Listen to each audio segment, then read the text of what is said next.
Welcome to In the News, Conversations Around Security, a new and dynamic podcast where we dissect the day's headlines through the critical lens of security risk management and where awareness meets analysis.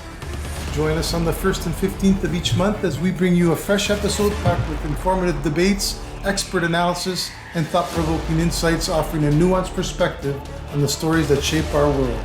So buckle up and join us for a look at what's in the news, conversations around security.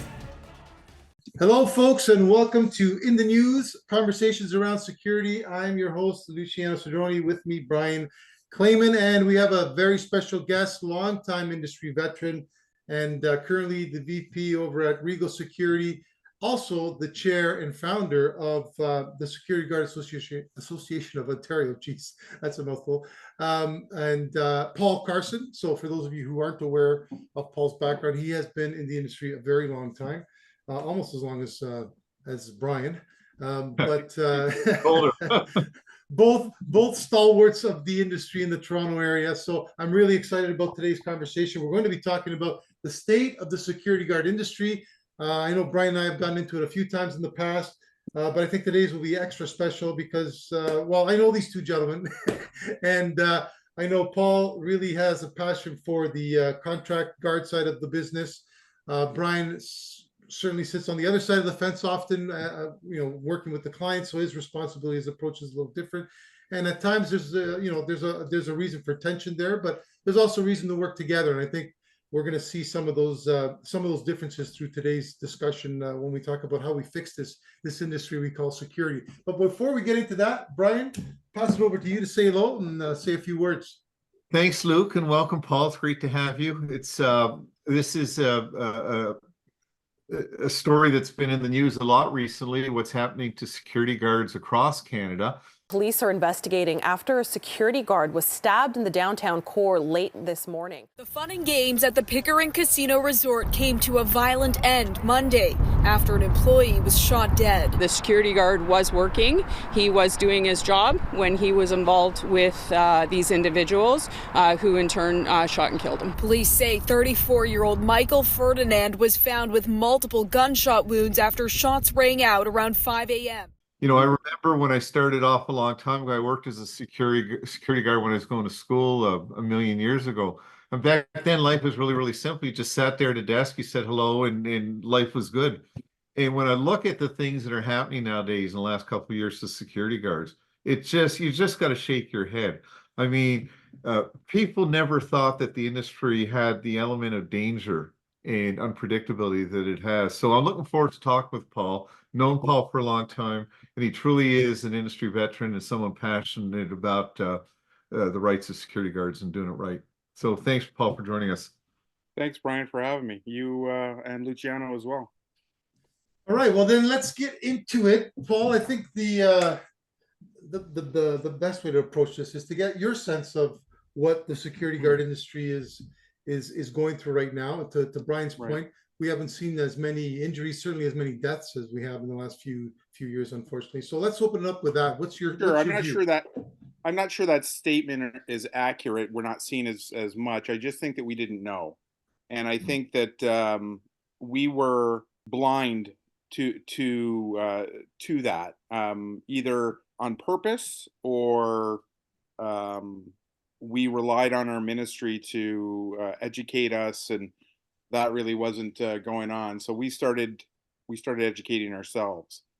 The SJAO was formed just after October 9th, after Michael Ferdinand was killed at the casino in Pickering. That portion or that element of security is not covered under the ministry. We pointed that out during a news release, and then got a very angry retort back from the media communications people over at the AGCO saying that I was factually incorrect, that we should direct all of our issues around credentialing and training back to the Ministry of Solicitor General, which I did. And then Solicitor General basically asked me, basically told me, it's the AGCO that runs it, and the OLG.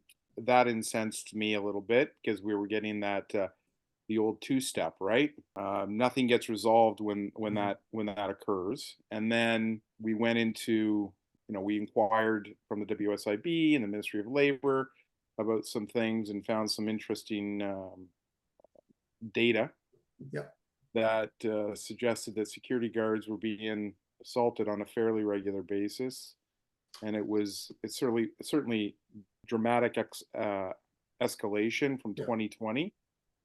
So here we are today trying to do what's right for the guards. I don't think anybody has sort of listened to the guards. No. People have dismissed what their opinions are because they're service-oriented people, so they're there to serve. If I can step in before you get too far into that point of Yep. view, but you said something about the stats weren't there, or they weren't really being looked at, and I just wanted to highlight for myself, and we've obviously had these discussions, but I found it shocking that when I tried to do some research into guard rate, injury rates or death rates, it's almost impossible. Like, you get streams and streams of, hey, police stats all over the place, but nothing on private security. And fortunately, I think it was, you put me onto the college professor there out of Montreal or Ottawa, I can't remember which university. University of Ottawa. And the only study that I've been able to find so far that specifically studied the rate of incidents with guards. And I think, you didn't say it, but I think it's important to highlight that what he found was a rate that's higher than the police. And when you think about the fact that they really are the first responders are the guards, it really does make sense that they are the highest risk. They don't have the bat tools, right? They don't have the bat belt that the police do.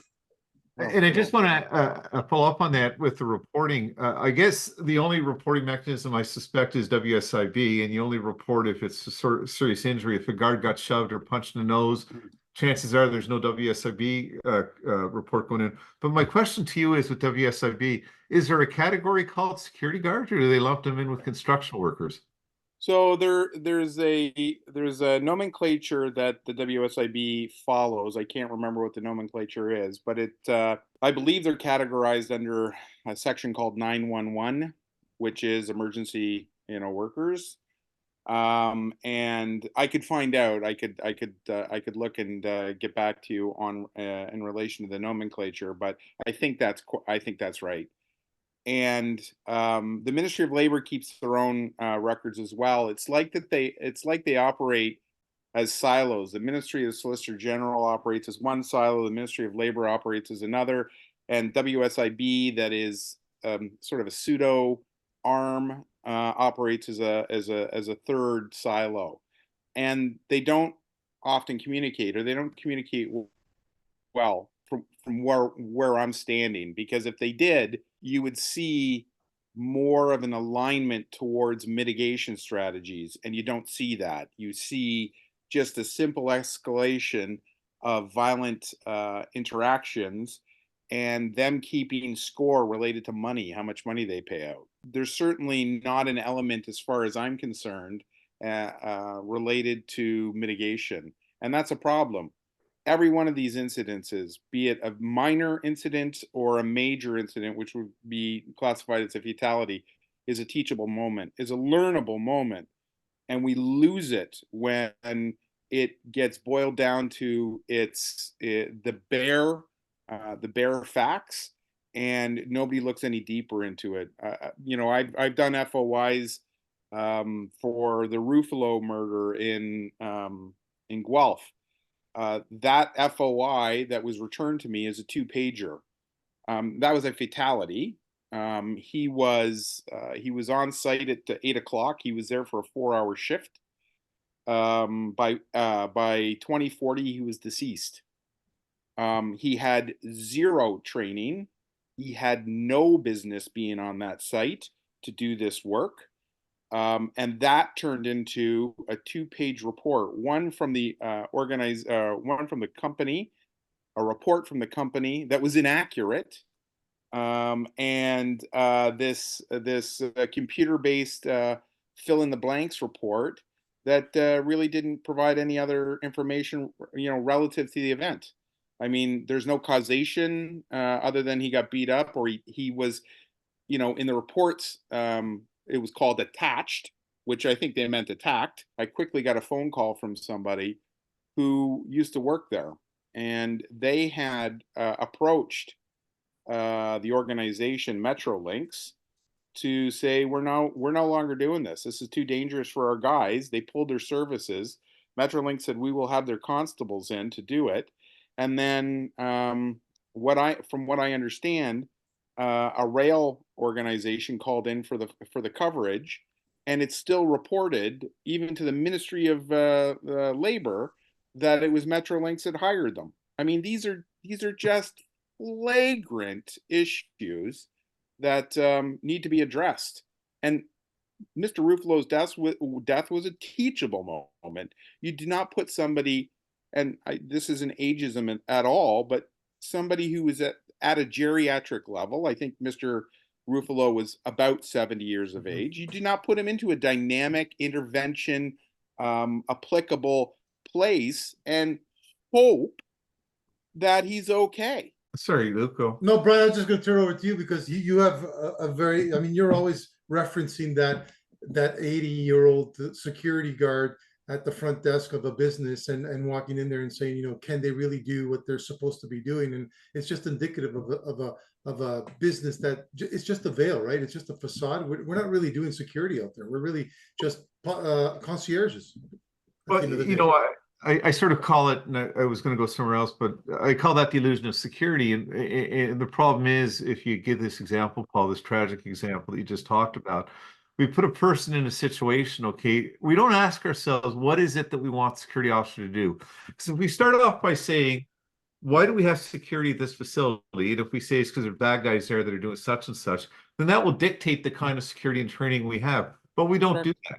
And that's really, people get hurt as a result. But the question I was going to ask Paul is, it's really disconcerting for me to hear, and I've been learning this from you, following you on LinkedIn, that there's no record keeping. So as bad as we think the situation is, it might even be a lot worse. There's nothing compelling anyone to report. Like, I interviewed a guard at a client site that said he was beaten up and he had a black eye and everything. And he showed me the remnants.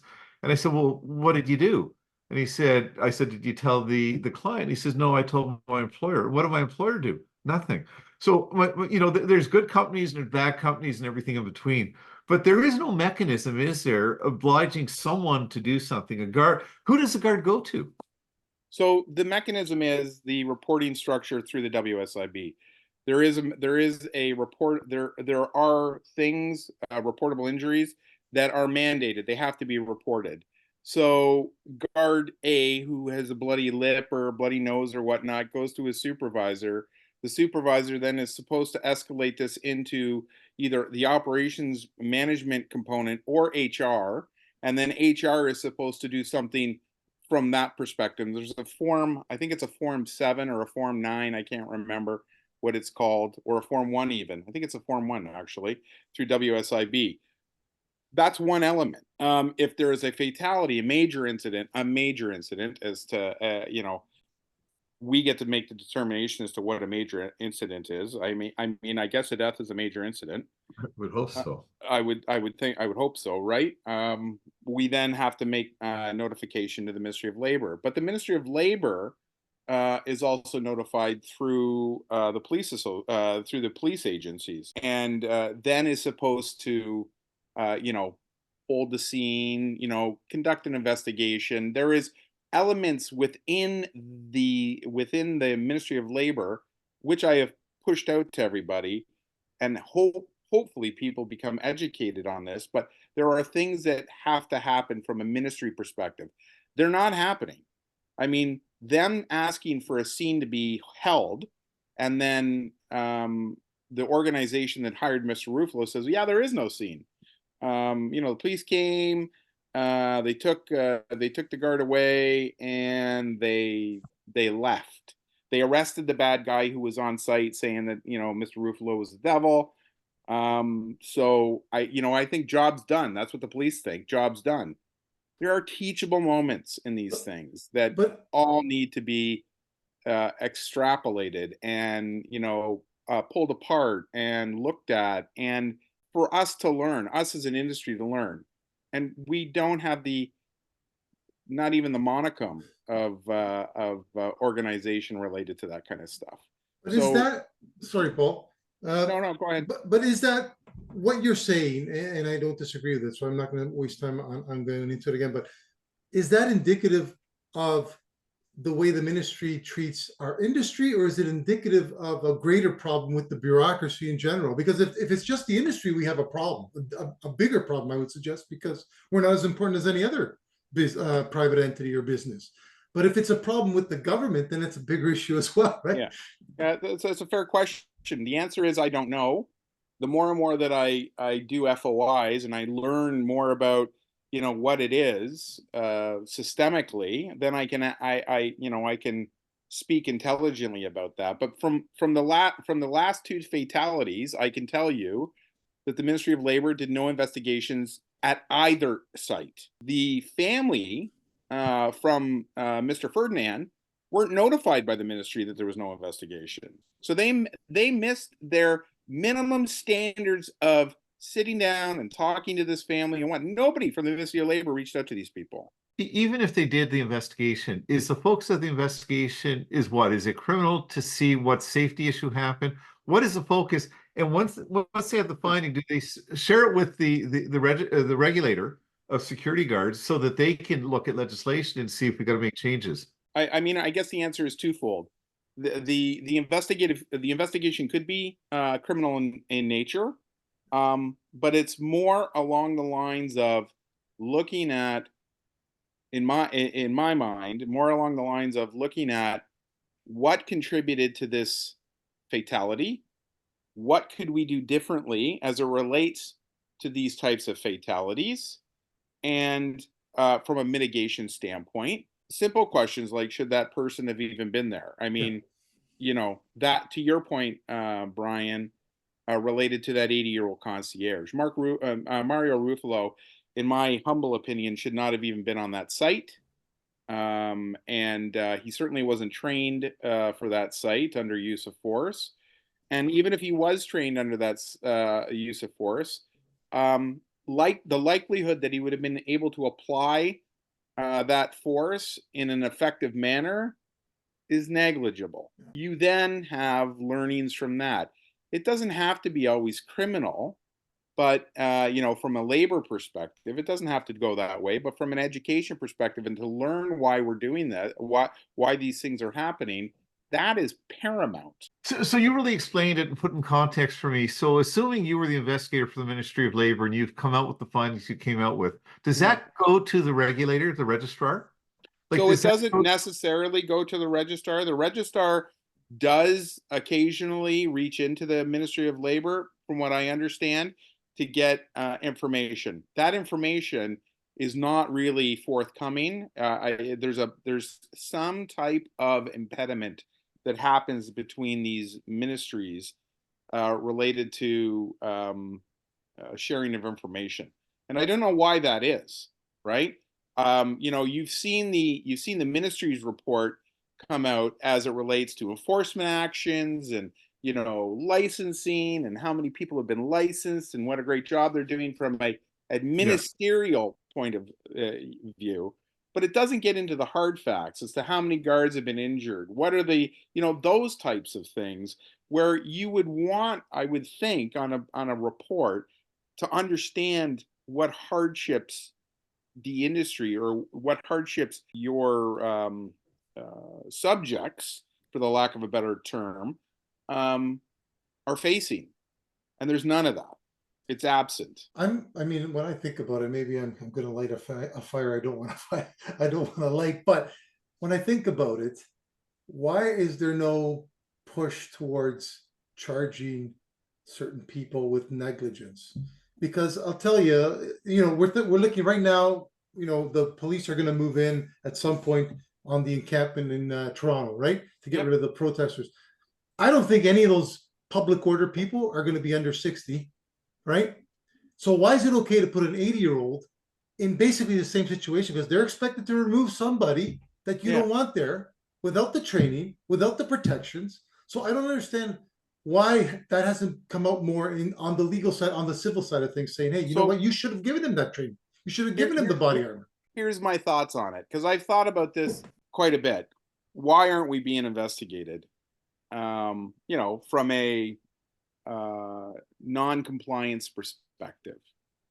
And yeah, I'm probably not going to be popular, in my industry for saying this, but there are organizations out there that just aren't doing what they should be doing, and that is, emblematic of a larger issue related to how it is the industry is regulated, and the rules being enforced. But then you come into, so what do? We have legislation that tells you, you can be charged criminally. A director can be charged criminally for actions that relate to death, for people that are under your control. Okay, so if somebody is shot during a robbery or during some sort of violent altercation, what are the mitigation strategies that the ministry can then order to the industry? It's very limited, Luch. It's very limited. They're not going to say everybody is going to be issued with sidearms effective tomorrow. No, that's not going to happen. They're not. No, but they are. You can't take what is considered reasonable steps. And when you expect someone to engage somebody who could be armed with a knife, it's reasonable to expect they have body armor. It's reasonable to expect that they have training. And Paul, I just want to add to that. When I worked in the commercial real estate sphere, I was amazed that if a guy went up to clean a window and he didn't have his fall arrest stuff on, the property management company or the building owner was all over it because they didn't want to get charged if the guy got hurt. Yeah. So I really think, a lot more has to be done by government to these companies that are putting guards into these types of situations. I think it goes back. And before I ask the question, we're going to go to this quick break by my sponsor because he pays the big bucks. That's why I have this wonderful studio. Hey folks, if you're concerned about the security of your business, look no further than Brian Clayman and Associates. With its stable of experienced advisors and certified professionals, Brian Clayman and Associates provides tailored security solutions to help protect what matters most to you. Don't wait until disaster strikes. Give Brian Clayman and Associates a call today and take the first step towards a more secure future. When it comes to security, trust the experts. And now back to the podcast. Okay. That's fantastic. All right. Now back to the show. Before I forget my thought, this I think hits it on the head. You said it earlier when we were preparing for this session, Paul. When you were talking with Brian, you said no one gives a shit about the guards, and to me, that's the crux of the situation. The client doesn't give a shit. That's why they don't give him that $400 piece of body armor. The contract or doesn't mandate it. The contractor doesn't care because he saves $400. Well, if you think about it in this respect. So you have an organization that runs casinos. They're a crown corporation. So they have statutory immunity. Any organization that works under them from a contract perspective has statutory immunity. So what's the purpose? Well, what's the reason why you would protect anybody? Because it just drives costs up. And there is zero risk of you being charged with an offense. No accountability. There's no accountability whatsoever. And guards don't know that. Guards at casinos don't know that. Guards working for crown corporations across this country don't know that. I'm naive. I'm going to ask a question. I think you're going to give me an honest answer, and you'll probably piss people off because I think I know the answer you're going to give. But where are the unions in this? Like, who's talking for the guards? I mean, are we hoping that the employers are going to talk for the guards? And most of them do. Many of them do. But where are the unions? So, I mean, the honest answer to this is they're absent. They're not talking, and I don't know why they're not talking. Now, I don't have any view into whether they're lobbying or whatnot, but I can tell you that we have started the activity of lobbying, and I have been told by the federal government to go away. It has nothing to do with them. The provincial government, I really haven't got any response from yet, but I assume that they're going to say the same thing. This is a bit of a hot potato. The unions did not like the SGAO at its inception. They basically called it, another form of a union. I have always said that, people have the right to representation. I have no interest in forming a collective agreement or bargaining on behalf of an individual. what the SGAO is there to do is to try to keep the ministries accountable, try to keep the legislation that makes sense, understand that the guards are really the engine, the economic engine of any organization that employs them. So they should really be the most important element of all this. And it's always stunning to me that they are the last to be considered.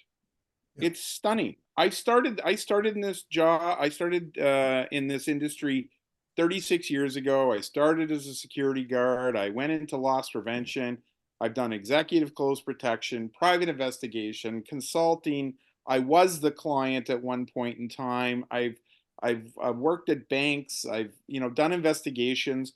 I've done a lot, and nothing has changed as it relates to the landscape for guards. Nothing. And you know what's so sad, and I see it all the time when I'm on a client site and I'm evaluating a program. The demographic of the typical guard in Canada right now, because it's such a poorly paid industry, is typically new Canadians. People just trying to support their families and make a living, okay? They don't really understand the real estate. So they're trusting their employer, they're trusting the client, they're trusting government to take care of them, and they've been completely abandoned. They really have. There is a sense of, at least the view that I have, is blind ignorance, right? What people really don't know or aren't going to ask won't hurt them. Your clients, the clients that you typically deal with, would be of the same ilk.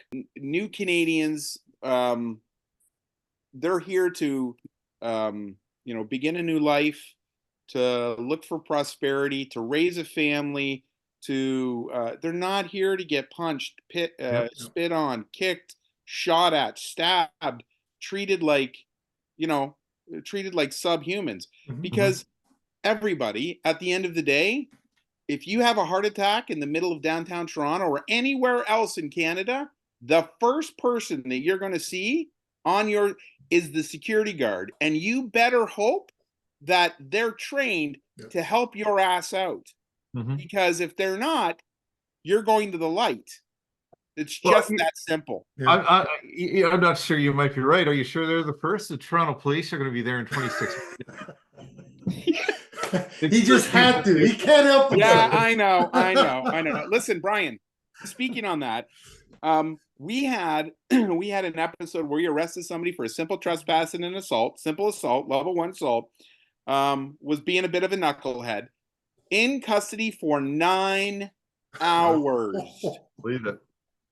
Incredible. Wow. I think he's entitled to benefits. Right violations. Holy moly, man. We talked about that before. We could talk about that. Yeah. We're not getting off topic. I just got to say, you're damned if you do and damned if you don't.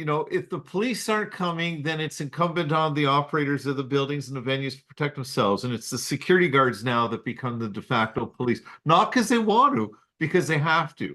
And either you arrest and you hold for 9 hours and you open up that Pandora's box, or you let them break the window and do nothing. I mean, it's a ridiculous situation that we find. It really is. And people, a lot of the industry doesn't want to see it. They want to cast a blind eye to it. And there are people within the industry that see that this is a real problem, and then there are others that don't want to even deal with it. I had somebody at a meeting that I attended who's a long-term member of the security industry, who told me that he really loved my passion, but he didn't like my approach. And I'm like, my approach? Like, nobody's doing anything. Yeah. So my approach is what? My approach is what it is. Every fight that I've ever had, I led with my face. Right? So it is what it is. Listen, though, I think that's a good thing. I think it's time for a bull in a china shop type thing. I think what we got to do is occupy the University of Toronto and give some demands that have to be heard. Well, listen, Brian, listen. I am not ruling out that kind of thing from happening. That civil disobedience by security guards. I'm not ruling that out. If we could park 10,000 security guards at Queen's Park, and empty Toronto for a day, I think everybody'd be relatively worried about what else. I Yeah. think you're entirely right. And I'm not advocating that, but I told Luciano in the past, I said, maybe the strategy that you guys have to take, the association has to take, is being the nice guy, being the shrinking violet hasn't worked. You're right. Maybe we got to look at the activist community. There's a lesson to be learned by what's happening at universities right now. It friggin' works. They're demanding that you talk, and the University of Toronto is going to talk. Yeah. I've sent out letters to every politician in Ontario. I've sent out, I believe they're professional letters, stating what the issues are. I've heard crickets. I've heard crickets. The Ministry of Private Security and Investigative Services, I have to say, has been great. I really do, because I believe Catherine, who is the registrar, actually cares about the plight of these guards. But she's one person in a huge ministry and can only accomplish things as she's allowed to accomplish them. So, Catherine is not the issue. The branch of the ministry is not the issue. The issue is that nobody else wants to listen and or do anything. I'm passionate about this. I think that this is something that needs to be fixed. It needs to be fixed now, not 3 years from now, because we all get into this subterfuge of meeting after meeting after meeting after meeting, and nothing occurs. And then suddenly it's 3 years down the pipe. Yeah. So what does success look like, Paul? Because I want to keep an eye on the time. But what for you? What is the objective of the SGAO? What are you looking for? What would make you happy? Yeah. So I think one of the first objectives has already been met, and that's that the new registry that's come out by the ministry to allow us to check on guards' licenses, both from a naming convention perspective and from a numeric perspective. So we can check to see if these guards actually have licenses, or they're created through guard puppy mills, because that's another issue. Mm-hmm. I think a secondary thing is to clean up the legislation within the Private Investigator and Security Guards Act. And by cleaning up, I mean being accountable to the industry related to the regulations. So standardized regulations around use of force, we have none. Yeah. A categorization of security guards, we have none. It would be very simple for Mario Ruffalo if he was categorized as a Category 3 guard, and knowing that site is now categorized as a Category 5 guard, Mario wouldn't have been part of the conversation. Yeah. And that's what we need to get to, because this ambiguity that exists within our industry and the greater regulatory industry is not sustainable. Yeah. The other component of it is I would like to see a criminal code violation for assault, security, and uniform. Yeah. Because I think that's important. I think there needs to be a distinction between, you acting as a security guard and being the general public, because everybody sort of thinks, oh, you're just a rent-a-cop, and there has to be repercussions related to laying your hands on a security guard. And I have always advocated for, if somebody touches one of my guards, they're being charged. I don't care what the police say. If I have to bring charges down to the justice of the peace and lay them myself, the police officer that attended that site or that call can then explain to the Crown Attorney why there wasn't a charge laid. Yeah. Because I find far too often that the police are interfering with that process and saying, guys, there's nothing going to happen to him. Just let him go. We'll give him a trespass notice. He'll be gone. Well, he's not gone. He's back 3 hours later, and he's mad. Well said, Paul. I can't tell you how many times I've had guards that would deal with a trespasser, get a black eye, the police come. Guy's not charged with assault. They give him a trespass ticket, walk him out. Just ridiculous that the guard and the bad guys and the street people, they know that. There's no respect for the guards nor consequence. And what it does to the guard, I had a guard who recently was like a number of serious slashes to his vest. Thankfully, he had body armor that protected him from serious injury. And the police show up and basically, to your point, downplay it. If it had been an officer, the guy would have probably been shot. But as the guard is retelling it to me, you could see it in his face that, I'm worthless. They did nothing for me. I felt like he felt like being re-victimized, right? Calling the police for help and then being told that it's nothing. It's ridiculous. Yeah. Okay, I think that's a great place to leave it on a very high note, in the sense that we're very passionate about it. It's definitely clear in our conversation. But Paul, before we sign off, where can someone, certainly guards, clearly you're not aiming to become a union. You're there to vote, to be a voice for the guards, to give the guards a voice in the public realm, because there is no voice for them. There's been an absence of that voice. So where can they find you? Where can they learn more about the SGAO? So we're on LinkedIn under the Security Guards Association of Ontario. Our website is becoming live very shortly. We had a cyber attack on our website shortly after launch.